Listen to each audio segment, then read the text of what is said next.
Bonjour Frédéric. Bonjour Olivier. Alors tu as écrit un dernier point de vue dans Tomber les voiles, l'anthologie du premier saison 2018. Et donc nous sommes au livre et à la tortue Oui, pour je vous parler remercie. de cette nouvelle. Donc je pense que la fable est un peu de mise. Donc puisque ta nouvelle parle justement euh, de choses. Et c'est pas pour rien en fait que c'est un dernier point de vue aussi, que dans cette anthologie c'est un dernier point de vue, dans cette mise en abîme du réel. Donc est-ce que tu pourrais nous décrire un petit peu l'histoire et les protagonistes de ton histoire, et après je te demanderai de nous expliquer ce en quoi, je veux dire, tu as mis en abîme ce réel, et quelle découverte en fait tu amènes le lecteur. À quelle découverte tu amènes le lecteur. Eh bien, écoute, la nouvelle euh, part d'un personnage qui s'appelle Georges Ardan.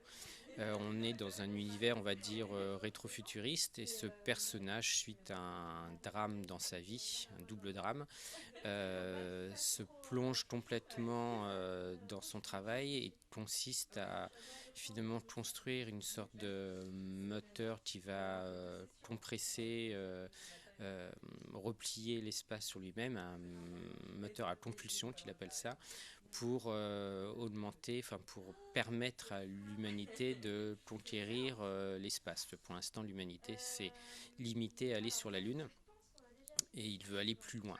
En tout cas, c'est le but avoué par le personnage. Donc il est animé par cette compulsion, je dirais pratiquement pulsion.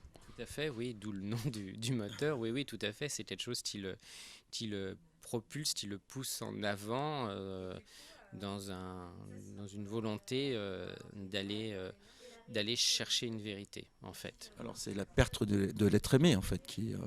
qui crée cette...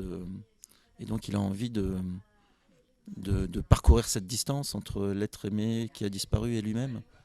Je pense qu'il est en quête d'une vérité, je dirais pas un absolu justement, qui est en tête de compenser cette perte et de retrouver, d'aller au-delà de celle-ci pour, pour retrouver finalement, oui, se retrouver lui-même et retrouver quelque part ce sentiment euh, complet qu'est l'amour, quoi. D'accord, de réunir les deux parties. De réunir les deux parties, de se reconstruire. Je pense que l'amour à deux est une union de deux personnes psychologiquement, mentalement, sentimentalement, et que effectivement deux personnes ne font plus qu'une. Donc l'autre étant absent, il est une moitié de lui-même et oui, il se veut se reconstruire autrement. Ta nouvelle donc parle aussi un peu de physique quantique. Alors oui, sans le dire, sans le dire, effectivement, on parle de la relativité des choses et de la relativité de la réalité, la, la subjectivité du réel, en fait, si on peut dire, sans trop en dire. Voilà. Et donc ton héros a besoin d'un observateur. Oui, tout à fait. Il a un observateur qui est un journaliste du nom de Phileas. Euh, tout un tas de clins d'œil à Jules Verne Qui est toujours dans le brouillard lui hein, aussi. Oui, tout à fait. Il est dans le brouillard, il est beaucoup dans le brouillard, mais c'est un personnage très attachant, effectivement, qui entre en quelque sorte Georges Ardan dans, dans l'humanité, je dirais pas dans le réel, mais dans l'humanité en tout cas. Alors comment tu as conçu justement donc tu as conçu cette nouvelle pour répondre à l'appel à texte Tomber les voiles, sans dévoiler en fait la chute, Mm. parce que tout est une question de chute hein, depuis la faute originelle. Tout est une question de chute, euh, oui, sous plusieurs sens du mot même dans ma nouvelle. Tout Mhm. à fait. Oui, parce que en fait, j'ai construit cette nouvelle à partir de plusieurs choses. Déjà, l'appel à tête, se tomber les voiles avec ce et qui nous posait des soucis, qui a posé des soucis à beaucoup. Voilà, j'ai fait une recherche dessus. Je suis tombé sur une constellation qui s'appelait la constellation des voiles.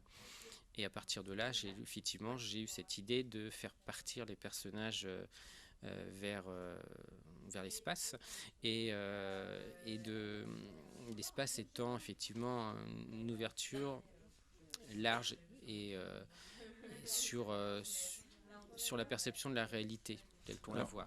Pas si large que ça, puisque en fait, finalement, le ciel observable de notre position est relativement restreint par rapport à cet infini et extrêmement plat. Alors oui, tout à fait. Mais alors justement, Georges Ardan a cette limitation qui est dans la nouvelle et la Lune et veut aller au-delà, justement, percer en quelque sorte ce mystère.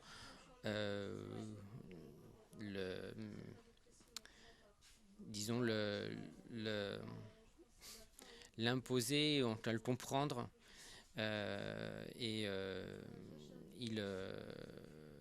Donc cet univers, enfin cet espace est plat, oui, de notre point de vue, mais ça reste quand même un espace qui est ouvert à l'imaginaire, ouvert. Ça reste un champ.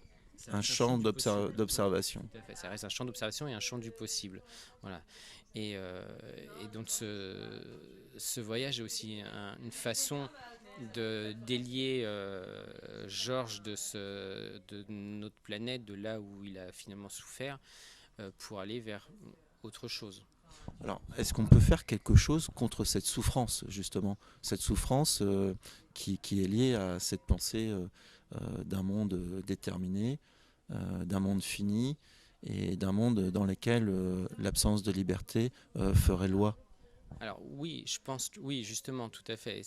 La nouvelle va traiter le sujet en fond, puisque effectivement, je suis contre le déterminisme et je pense effectivement, oui, oui, je pense, oui, et je pense qu'effectivement, on n'est pas déterminé. C'est seulement notre face aux barrières, face à tout ce qui s'impose à nous.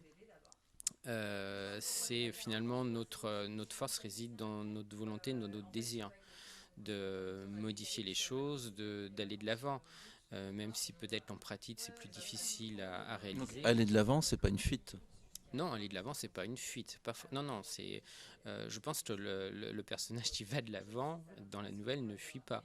Il cherche quelque chose, il cherche à définir quelque chose, à montrer quelque chose, et à se retrouver aussi, comme on disait au début. Mais non, c'est pas une fuite du tout. Non, non, non, certainement pas.